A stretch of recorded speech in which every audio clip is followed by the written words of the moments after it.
En el año de 1670 le deja a su hijo José Chapa, le deja ese terreno o esos terrenos, y el hijo funda la hacienda del Puntiagudo, que así se llamó nuestro municipio, y vamos a decir que sería ya la segunda fundación.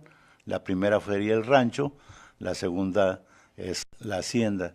Lo interrumpo tantito, don Dígame. Aarón. Nomás para darle más o menos una idea a nuestros televidentes, estamos hablando de terrenos de una extensión Bastante grande, bastante grande, bastante ¿verdad? grande, sí. Bastante grande, no un terrenito No, aquí no, no, no, era un terreno bastante, bastante grande lo que correspondía a los terrenos cedidos por el gobernador Martín Zavala a Juan Bautista Chapa. Bueno, vamos a seguir platicando de historia, disculpe la interrupción, vamos a seguir adelante con los datos históricos de General Treviño, Nuevo León. Y así fue como esa hacienda fue creciendo junto con los municipios o lugares que ya mencioné, principalmente Cerralbo, que en ese tiempo era donde estaban los poderes del nuevo reino de León. Posteriormente se funda Agualeguas. Agualeguas se funda en el año de 1675 por un fraile llamado Diego Vázquez. Ahí sientan sus reales esa misión, porque era una misión que no iba a ese lugar, sino iban más adelante, pero fueron atacados por los indios que había en ese entonces en la región, y ahí se sienta, y la hacienda de Puntiagudo sigue creciendo. Entonces, sigue creciendo esa hacienda hasta el año de 1868, que ya Agualeguas ya era un municipio independiente, puesto que fue declarado municipio libre en el año de 1821.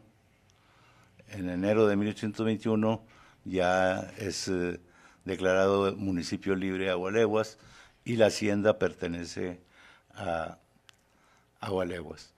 En 1868 un grupo de ciudadanos de la hacienda solicitan al gobernador en turno, que era el general Jerónimo Treviño, solicitan erección, o sea, que se funde un nuevo municipio ahí, ya que la población que tenía la hacienda ya casi rebasaba la población que tenía Agualeguas, por la misma riqueza del agua del río Sosa. Había muchos terrenos que se regaban, ya que se había hecho unas acequias para regar sus labores. Al recibir el general Jerónimo Treviño, gobernador del estado, recibir la solicitud, se estudia, se solicita al alcalde de Agualeguas que si cree conveniente, y el 9 de diciembre del 1868 sale el decreto de que ya el municipio, ya la hacienda de General Treviño desde Puntiagudo pasa a ser municipio. Y los mismos habitantes solicitan al gobernador que llevase el nombre, el nuevo municipio, de General Jerónimo Treviño, el cual él les contesta que acepta con mucho gusto que lleve su nombre, pero quitándole el de Jerónimo, que quede únicamente el nombre de General Treviño. ¿Y por qué le quitarían eso? No sabemos cuál sería la todavía razón. hay ese... Todavía esa es una incógnita que hay, pero yo leí el original donde el general les contesta por escrito eso a la comisión que solicitaron que que el municipio ya fuera libre. Vamos a seguir hablando de General Treviño, don Aarón, pero antes nos puede decir cuál era la vocación de esas tierras, qué se sembraba en ese tiempo, allá primero como Hacienda Puntiagudo y después como General Treviño. Principalmente era el maíz y el frijol, lo que se cultivaba. Y eran terrenos muy ricos y las cosechas eran muy buenas. Igualmente dentro del terreno teníamos mucho terreno de agostadero que le llamamos, que es donde pueden pastar los animales, y fue muy rico en ganadería también, aparte de la agricultura. Pero principalmente era el maíz y el frijol los primeros cultivos. Posteriormente, ya después llega el algodón y fue también un gran productor de algodón. Se hicieron varias huertas de naranjas principalmente. Tuvimos varias huertas que era un buen productor de naranja y también la caña de azúcar. Como cronista de allí de General Treviño, ¿no tiene más o menos el porcentaje, cuántas toneladas o cuántos kilos se daban por hectárea en aquel tiempo? Bueno, en el maíz se alcanzaron a dar hasta 5 o 6 toneladas de maíz por hectárea, igualmente de frijol. Que hoy yo creo que en la actualidad... No, ahorita en la actualidad, pues el río Sosa está completamente seco, vamos a llamarlo así. En periodos de lluvia es cuando tiene algo de corriente y permanece corriendo alrededor de 4, 5, 6 meses. Pero ahorita, como está la seca, prácticamente no tenemos agua. Incluso tuvimos en un tiempo problemas para el agua potable.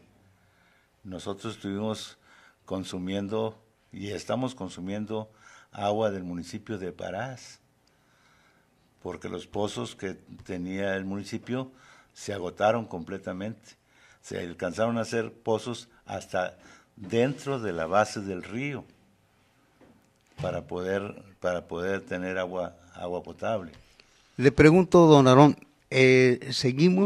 tenemos todavía datos que se nos quedan en el tintero sobre los datos históricos para luego continuar con otras preguntas.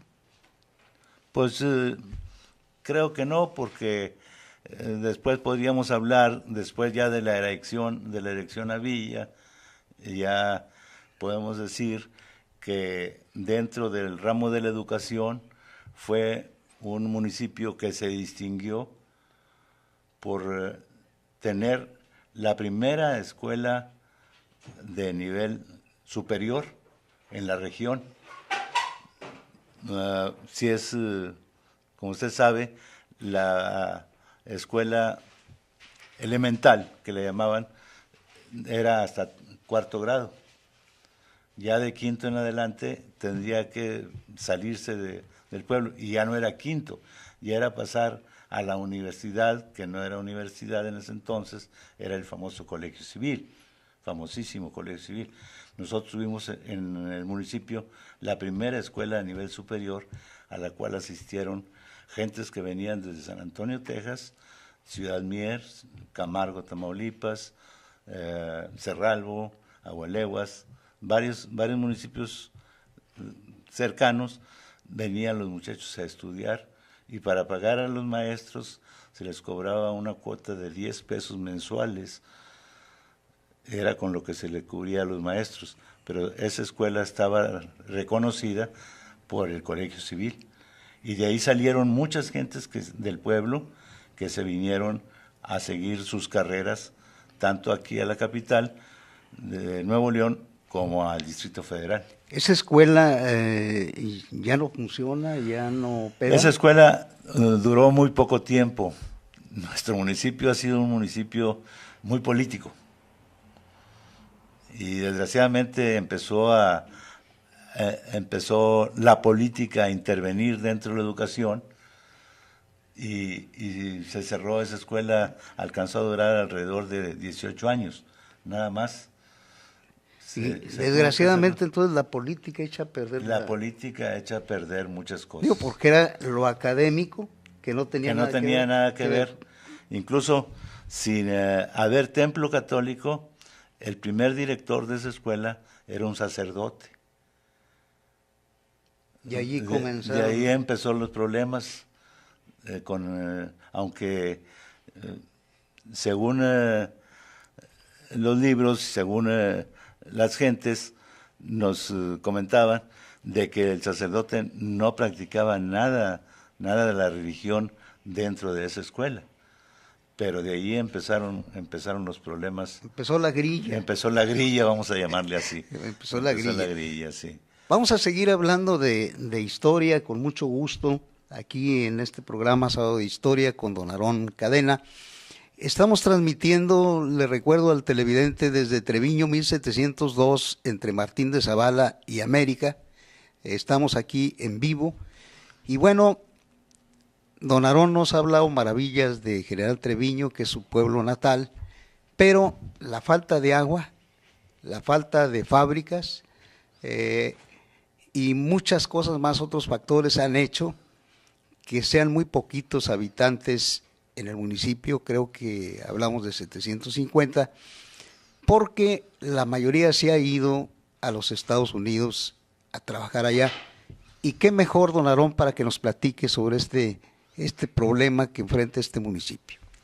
Mire, esto del problema de la falta de agua, que es lo primordial para todos los municipios y sus habitantes, surgió alrededor de, vamos a llamarlo así, 1940, 45, que empezó lo fuerte de la inmigración de nuestros pobladores hacia Estados Unidos. Anteriormente, con la agricultura y la ganadería, con eso la gente, incluso nuestro municipio a nivel nacional, fue el que tuvo más crecimiento poblacional en el periodo de la Revolución. Alcanzamos una población de 4,000 y fracción de habitantes, que ya no lo volvió a tener más que en ese periodo de 1920 a 1940 aproximadamente. O sea, durante 20 años se mantuvo. 20 años empezó a crecer la población, porque empezó a llegar mucha gente de otros estados huyendo de los mismos problemas revolucionarios y les gustaba el municipio para vivir. Dentro de las anécdotas que hay de las invasiones que hubo de algunos, vamos a llamarle guerrilleros, que llegaron en el periodo de la Revolución, que eran más bien asaltantes, no eran... Eran bandoleros. Eran bandoleros, vaya, eran bandoleros. Decían, ¿y aquí los hombres dónde están? Porque las que salían a recibir a esas gentes eran las mujeres, los hombres se escondían, por temor a que los fueran a invitar a que se agruparan con ellos. Y eso... Y tenían razón ahí en esconderse. Sí, tenían mucho monte, tenían mucho campo donde irse. Incluso en días pasados tuvimos una cabalgata que ya tiene varios años de que se está realizando del municipio de Agualeguas a Treviño, que le han puesto por nombre el San José Enterrado. ¿Por qué el San José Enterrado? Porque se hace en el 19 de marzo, por el día de San José, pero que es el patrono del pueblo. Pero ese San José, cuando estuvo el periodo de la Revolución, hubo gente que lo enterraron en el patio de una casa y no lo sacaron hasta que se tranquilizó el movimiento revolucionario. O sea, duró enterrado ahí buenos años, mientras que se calmó esto, y entonces ya lo sacaron y lo volvieron a llevar al templo. El templo fue construido, primero se construyó una capilla en el año de 1890 pero esa capilla más bien se utilizó como capilla de velación por la influencia que tuvimos de la viruela y la influencia que había, que hubo un año completo que el pueblo estuvo cerrado completamente sin permitir el paso ni de los gentes de Tamaulipas, ni de Agualeguas, ni que fueran ni que vinieran, no pasaban por el pueblo. Era como un cerco. Allí. Era un cerco. Incluso el medicamento que se mandaba de aquí de Monterrey al municipio no llegaba directamente al municipio. Tenía que venir gente a recibirlo entre Cerralbo y General Treviño para que no llegaran para evitar los contagios. Para evitar los contagios. Entonces esa capilla, por eso se utilizó como capilla de velación para que la gente no los velara en sus casas, que era la tradición, para evitar contaminación.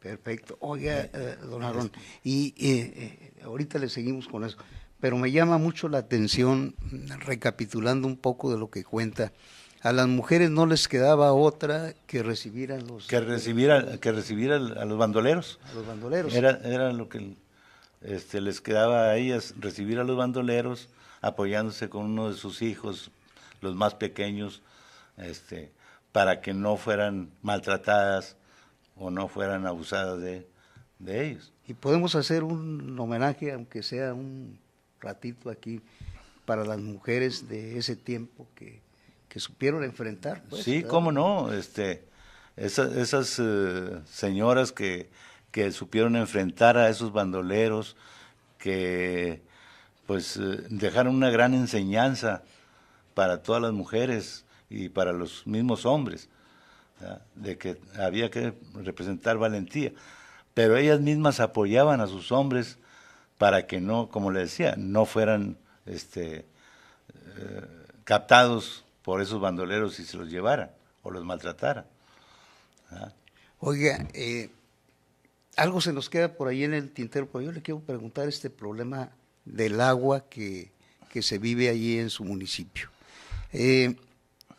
Nuevo León también, o el área metropolitana, padeció en cierto tiempo por la escasez de agua y hubo gobiernos visionarios como el de don Alfonso Martínez Domínguez, que planearon un plan hidráulico que todavía no se termina y que va previendo la falta del vital líquido.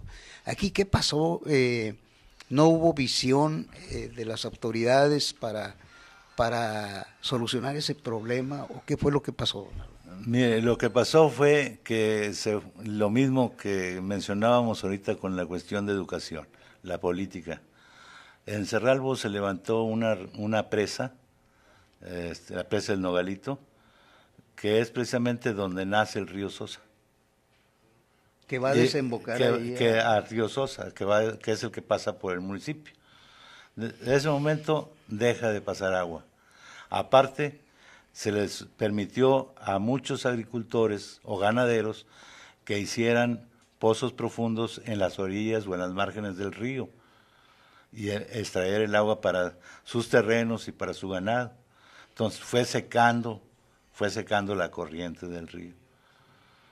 Dentro del plan hidráulico que menciona usted, pues no íbamos a reventar la presa del Nogalito, porque pues esa presa fue hecha por órdenes de don Roberto González Barrera, con la ayuda de el entonces secretario de Agricultura, el maestro Juan González.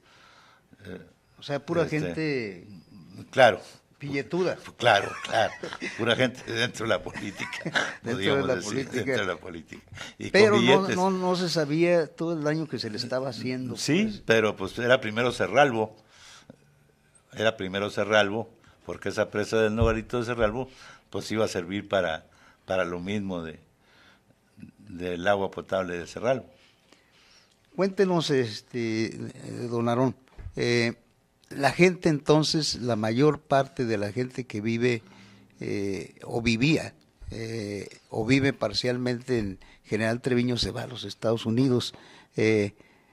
Cuéntenos algo de esto. Mire, ahorita le comentaba de que esto sucede ya cuando se empieza a agotar el río, a agotar el agua, la gente pues tiene que salirse a buscar sus recursos económicos principalmente, y se empieza a ir en aquellas campañas de braceros que le llamábamos, se empieza a colocar, a acomodar mucha gente, algunos aprovechan y se quedan ahí en Estados Unidos, y después pues ya arreglar su documentación e irse a vivir allá.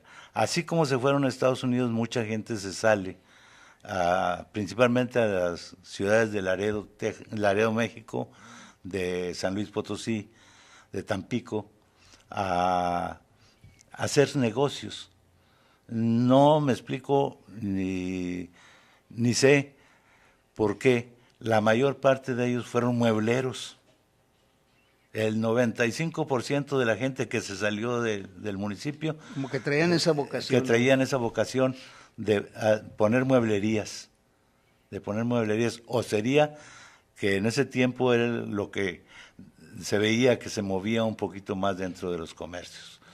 Pero tanto en Laredo, ahorita todavía existen alrededor de unas 6, 8 mueblerías que son dueños los hijos o los nietos de aquellas gentes que se salieron de General Treviño. Que han regresado allí que regresan eventualmente a General Treviño, alguna fiesta, ya sea bodas, las tradiciones de diciembre, que son las ferias en el mes de diciembre, y así es como esa gente, y la gente que se va a Estados Unidos, pues se va y viene. Son gentes que no se quedan, la mayor parte no se queda allá, o no se quedaba en Estados Unidos, ahorita ya sí se quedan por allá, pero se iban en marzo, abril, y regresaban en octubre, noviembre. Aquí estaban diciembre, enero, febrero, ya pasaba la temporada de frío, y se regresaban ellos a sus trabajos que habían dejado pendientes por allá, principalmente en las ciudades de Chicago, Illinois, y Detroit, Michigan. Y ese dinero que traen estas gentes se ve reflejado allí en las viviendas. Se ve reflejado en las construcciones. Si usted llega a General Treviño, va a ver unas construcciones que dice, ay, y esto, pues tiene mucho dinero. Y no es eso. Es gente que se va a Estados Unidos, viene y construye sus casas, sus residencias, y se vuelve a ir. Pero no vive allí. No vive allí.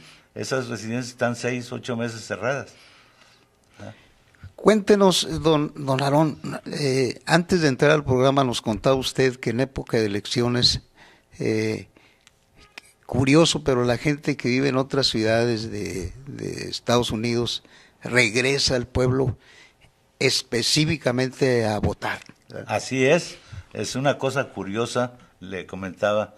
Si vamos ahorita al pueblo, bueno, ahorita en estas fechas sí tenemos algo de visitantes, pero vamos a esperar que sea pasado mañana lunes y va a quedar el pueblo completamente solo. Solo decir 750, 800 gentes, y teniendo un padrón de más de 1000. Si vamos en periodo de elecciones, una semana antes de las elecciones, vamos a encontrar que el pueblo hay mucha gente, y decimos, ¿y esta gente qué? Esa gente fue al pueblo única y exclusivamente a votar. O sea, es muy participativa en el aspecto electoral. O sea, va a votar y regresa también en fechas como estas, la Semana Santa. Sí. Y luego se regresa. Pues la que regresa en Semana Santa es la gente que vive aquí en el Valle de Texas, en Houston, que vienen en estas fechas. Pero lo fuerte es en diciembre, en el mes de diciembre. Que una de las tradiciones o costumbres de nuestro pueblo eran las ferias en el mes de diciembre, que por un tiempo estuvieron desaparecidas. Hace alrededor de unos 15, 18 años, empezamos con las autoridades a invitarlas a que volvieran a revivir aquellas ferias tan bonitas que teníamos en el pueblo, no de una semana, de 15 días. Una de las costumbres o tradiciones de nuestro pueblo fue que había bailes todos los fines de semana, había baile, y se ponían los bailes a reventar. Iban de todos los municipios alrededor. Ya sabían que en General Treviño iba a haber baile, con conjuntos, con orquestas. No usaban el tocadiscos ni las cintas que se usan ahora. Eran conjuntos, eran orquestas. Música en vivo. Música en vivo. Incluso alcanzó a haber orquestas del mismo municipio. Hubo gente que llegó a vivir a nuestro pueblo, que traían conocimiento de la música y fueron formando algunas agrupaciones musicales ahí en nuestro pueblo.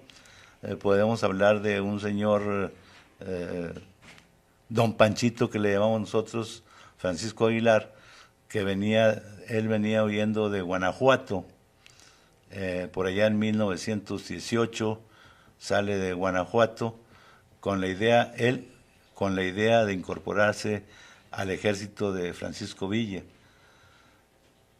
y es apresado por los indios en Parras de la Fuente de Coahuila, en un mitote donde él les estaba tocando, y otro compañero a los indígenas ahí, al grupo étnico que estaba... ¿Alguna canción de protesta ahí? Sí, y aparte del mezcal que tomaban, los emborracharon a todos y ellos pudieron huir. Gracias a la música y al mezcal.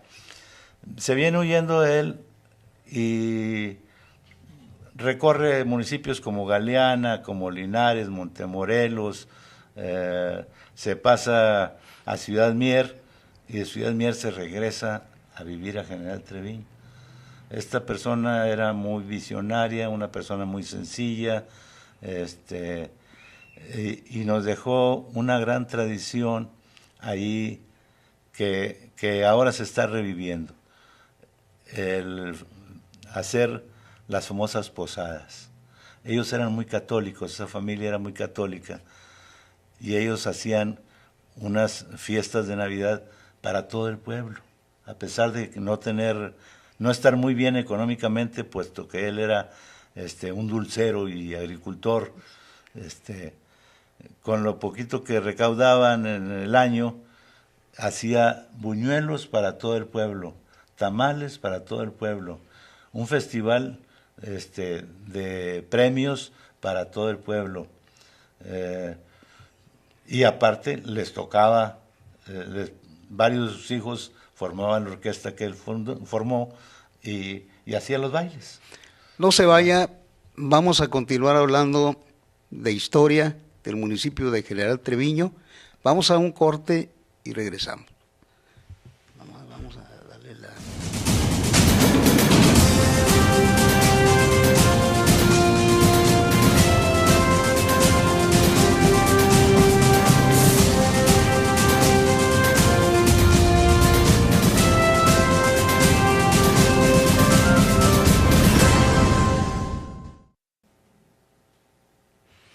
Estamos en la segunda parte de Sábado de Historia, platicando con don Aarón Cadena Sáenz, cronista del municipio de General Treviño. Profesor, quisiera preguntarle, si no hay agua, si no hay quien pague el impuesto predial, si no hay fábricas, ¿cómo se paga entonces, cómo vive el municipio de General Treviño? Mire, la única fuente de trabajo que hay es la gente que trabaja para el municipio. La nómina del municipio la cubre el Estado. Tiene una cierta cantidad que es la nómina municipal. Que viene directamente. Que va directamente del Estado a la tesorería del municipio para que de ahí se cubran los gastos primordiales, que es la nómina. Entonces la gente que labora en el municipio, pues cuando menos por 3 años ya la hizo. Ya está del otro lado. Ya está del otro lado. Tenemos muy pocos comercios, puede decirse que tenemos nada más una tienda grande que no es tan grande porque la gente tiene que trasladarse a Gualeguas o a Cerralbo a surtir su despensa. No, pues tenemos los pequeños comercios que son nada más para lo más indispensable. No tenemos fuentes de trabajo. Hace tiempo, cuando le hablaba de la agricultura y la ganadería, se hizo una fabriquita o fábrica de extracción familiar, que fue la de pulir la piedra de amolar o mollejón, que le llamamos en el pueblo.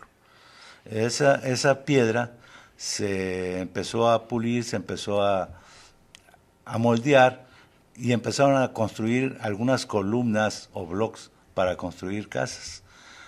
En General Treviño se construyó una sola casa en el año de 1917. La persona que empezó a hacer ese trabajo se llamó Federico Cárdenas. Él era una persona también con mucha visión, mucha inteligencia, pero no quería salirse del municipio para poder despegar en otras cosas. Pero era tan listo, tan inteligente así, que empezó con la familia de él a trabajar esa fábrica, pero llega un momento en que el papá pues le empieza a exigir más, y él se viene aquí a Monterrey huyendo de la familia. Por esa exigencia. Con esa exigencia. Y uno de los principales clientes que tenían ellos era la Casa Holk. Va con los dueños de Casa Holk y les pide dinero para irse a México, dizque a buscar, a ver qué podía hacer en México. Nada, resulta que en México a lo que va es a sacar la patente a nombre de él, de esa fábrica, para quedarse con la fábrica. Se le sacó un pie adelante. Le sacó un pie adelante de su papá. Y así, y estando en México, ve que hay molinos o motores que trabajan a vapor. Porque antes todo era manual, lo que hacían ellos, era puro martillo y cincel. Entonces, si con un motor podía tornear la piedra y hacer los trabajos más en serie, pues iba a comprar un motor. Él manda a pedir a los mismos que le habían prestado para ir a México 200 pesos para comprar el motor. 200 pesos. 200 pesos. Que en aquel tiempo era mucho dinero. Compra el motor y lo traslada por ferrocarril a Los Herreras, que era donde pasaba más cercano a General Treviño el tren. De ahí en carreta se lleva su motor y se lleva su patente, que aquí tenemos en este libro una copia de la patente. No sé si podamos enfocar ahí un poquito esa patente. Esa patente que la compra él en 200 pesos, en México la registra por 200 pesos por un periodo de 20 años, pero no le dice a la familia el periodo, sino simplemente él muestra su patente y echa fuera a toda la familia y se queda con la fábrica y contrata a un hermano que le sale más delante a él, porque el hermano le confía que la patente es por 20 años. Al cumplirse los 20 años de esa patente, el hermano hace su fábrica y ya no hay problema de quién le vaya a reclamar. Él ya sabía que el hermano ya se le había vencido su patente de 20 años. Pero y para dar una idea, don Aarón, creo que aquí esta casa todavía existe. Esa casa todavía existe. Es una si casa se a apreciar allí. Que está dentro del catálogo de Lina, que está considerada como monumento histórico nacional.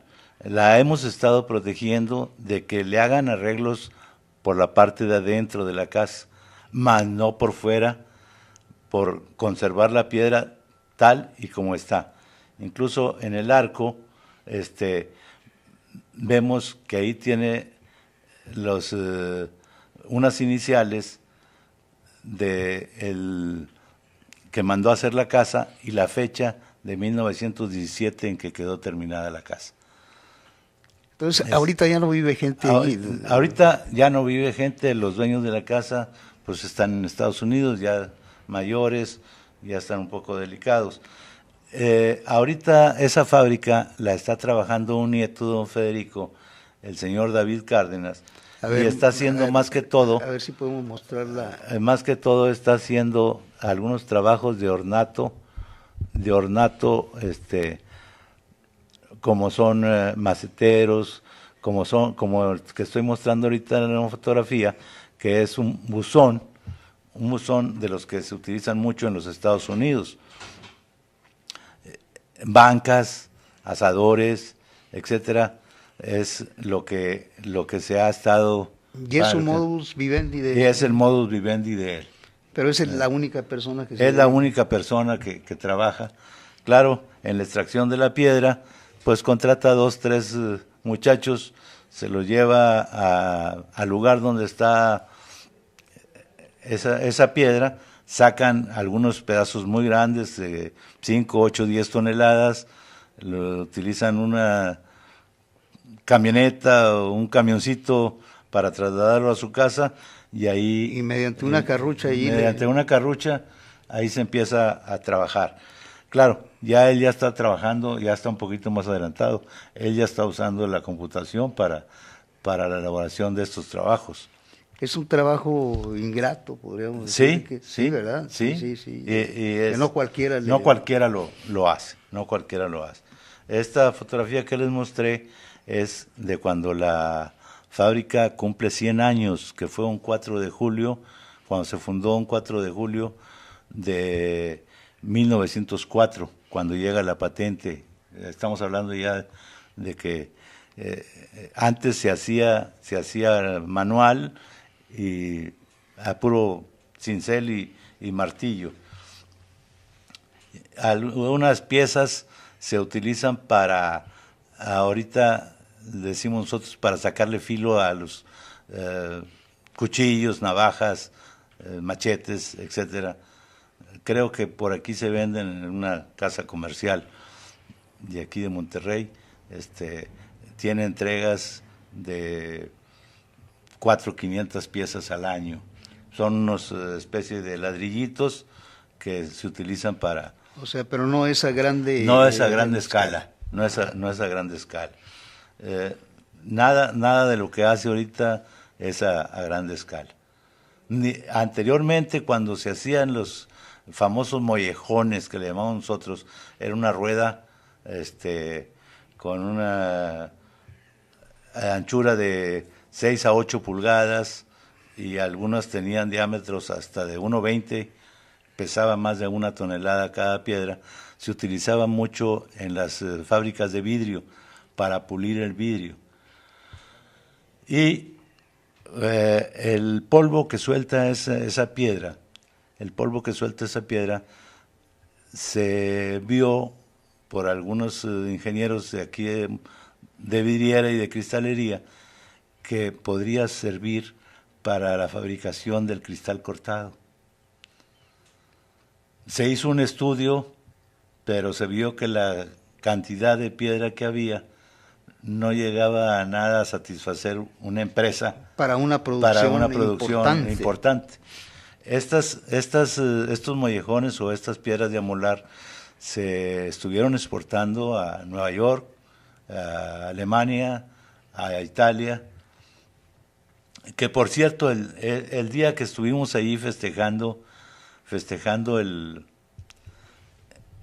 los 100 años, llegó una familia que no nos explicaron cómo se dieron cuenta de que iba a haber ese pequeño homenaje a los familiares y a la fabriquita. Venían de Austria, estaban paseando acá en Monterrey, venían de Austria y se dieron cuenta de que iba a haber eso, porque ellos tenían en su casa una piedra de amolar de General Treviño.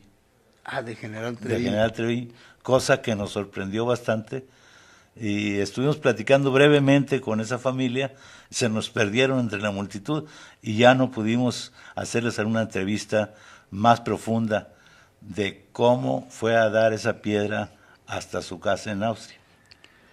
Oiga, don Aarón, ante estas circunstancias sobre todo la falta de agua, la falta de fábricas, de mucha gente que se va a los Estados Unidos, ¿cuál es el futuro de General Treviño para los próximos años?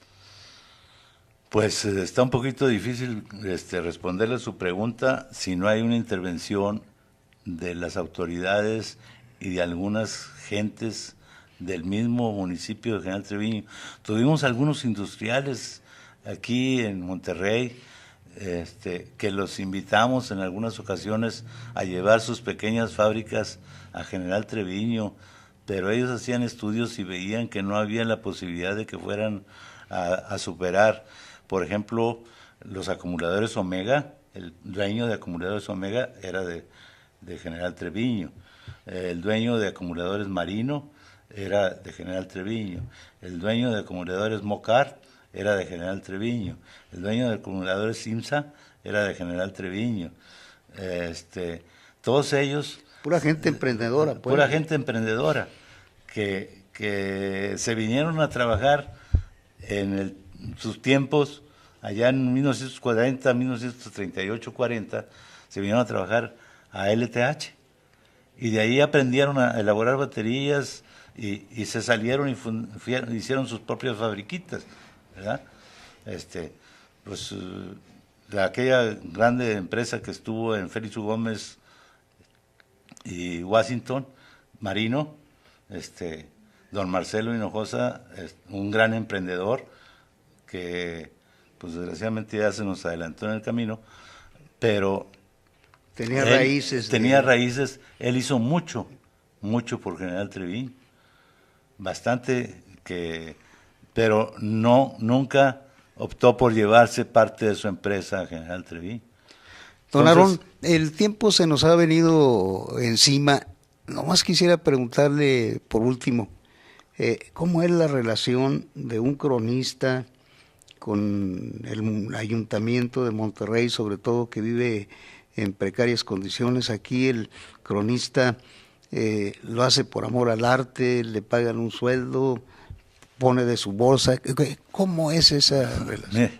Mire, qué buena pregunta, porque las relaciones con las autoridades de General Treviño han sido magníficas durante 26 años que tengo de ser coronista. Muy buena relación, trabajamos por nuestra cuenta, hacemos los viajes por nuestra cuenta. En algunas ocasiones, no voy a decir que en todas, en algunas ocasiones se nos da una aportación para la gasolina, para gastos de gasolina. Pues. Simbólica, nada más, vamos a decir 200, 300 pesos para que le pongas gasolina a tu carro. Eso es, no hay un sueldo, porque todo el tiempo se dijo que el puesto de coronista debería ser honorífico, el puesto de coronista era por amor al arte, porque te gusta la historia, porque te gusta la investigación de tu municipio, la investigación de tus gentes, de tu pueblo, pero no hay una percepción económica que digamos, ahorita prácticamente puede decirse que el alcalde no sabe que yo estoy aquí, ¿ah? Me hubiera gustado bastante que mi alcalde me hubiera acompañado. Pero ojalá que alguien le diga que después usted le puede llevar una copia del programa para que vea cómo se habló de General Treviño. De General Treviño. Se nos ha ido el tiempo, don Aarón, se quedaron muchas cosas en el tintero. Mucho que hablar. Prometemos invitarlo en una ocasión próxima y bueno, le damos las gracias por estar aquí. Muchas gracias a ustedes por la invitación y ojalá y que se siga invitando a todos los compañeros coronistas del Estado, de nuestra asociación, que orgullosamente lleva el nombre de nuestro primer coronista de la ciudad de Monterrey, que fue don Pepe Saldaña, un gran hombre que nos dejó mucho, nos enseñó mucho a todos los coronistas que somos miembros de esta asociación. Muchísimas gracias Y estamos para servirles. Muchas gracias.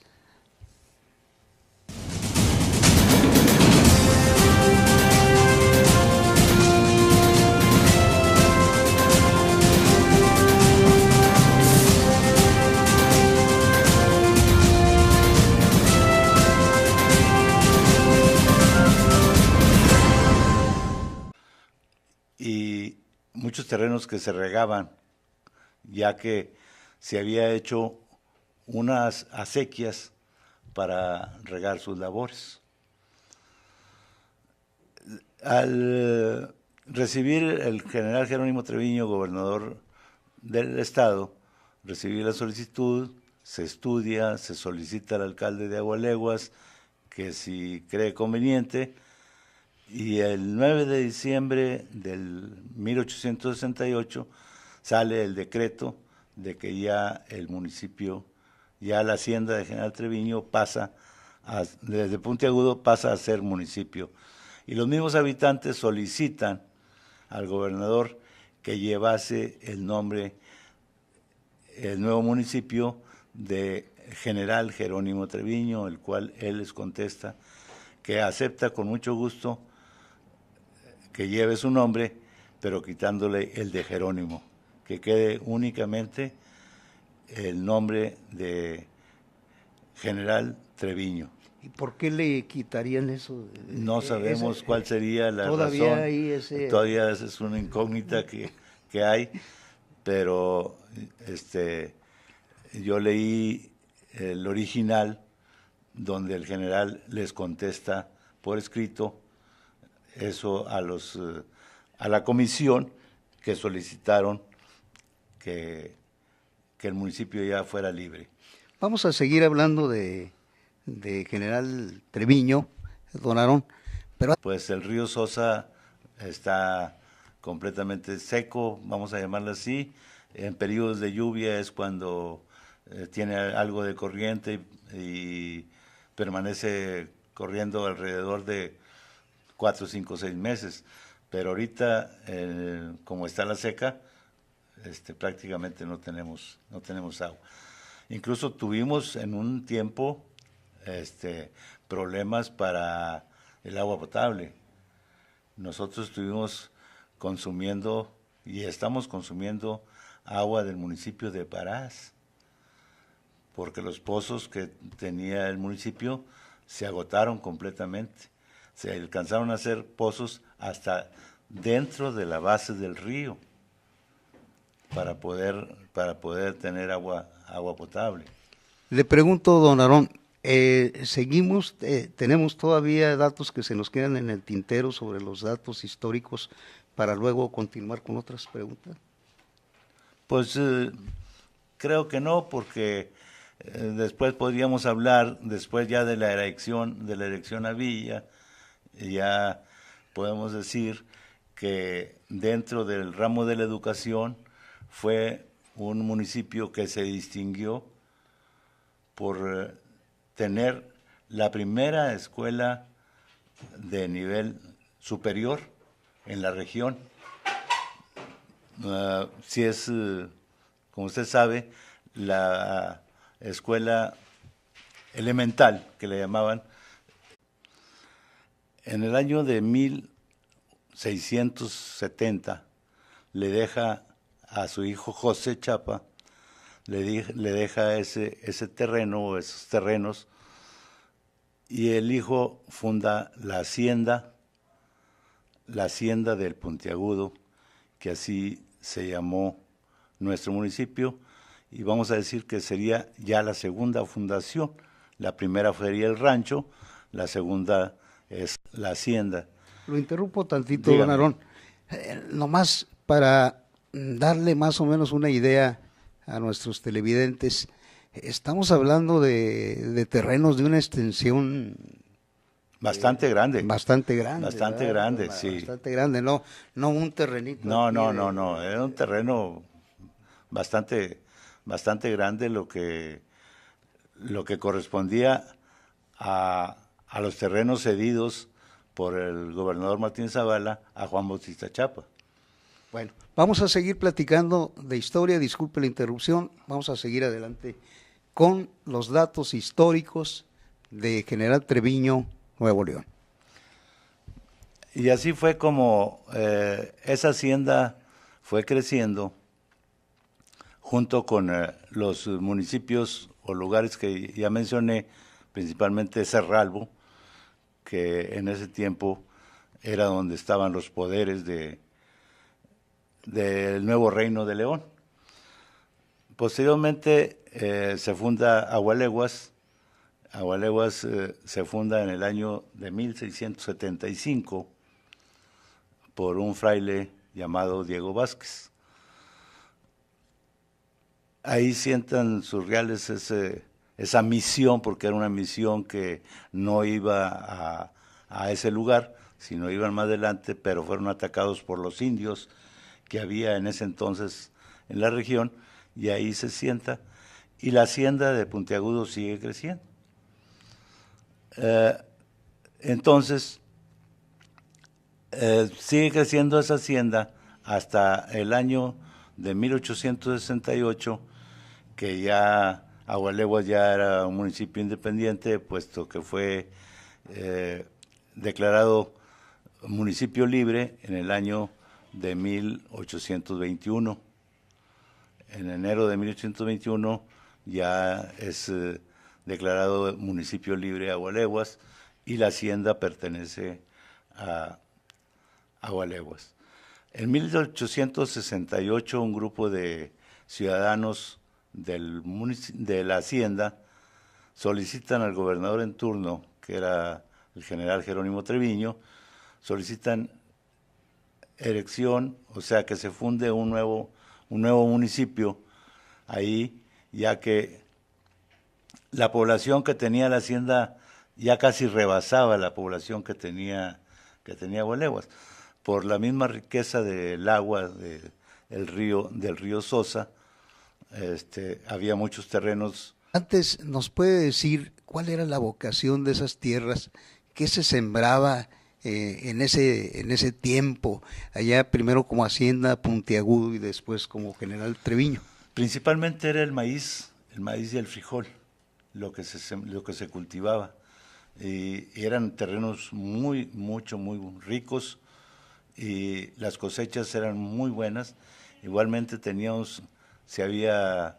dentro del terreno teníamos mucho terreno de agostadero, que le llamamos, que es donde pueden pastar los animales, y fue muy rico en ganadería también, aparte de la agricultura.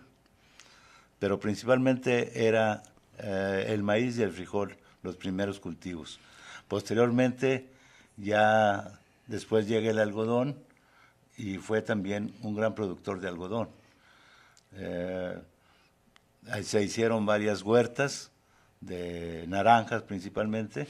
Tuvimos varias huertas que era un buen productor de naranja, y también la caña de azúcar. Como cronista de allí de General Treviño, ¿no tiene más o menos el porcentaje, cuántas toneladas o cuántos kilos se daban por hectárea en aquel tiempo? Bueno, en el maíz se alcanzaron a dar hasta 5 o 6 toneladas de maíz por hectárea, e igualmente de frijol. Que hoy yo creo que en la actualidad... No, ahorita en la actualidad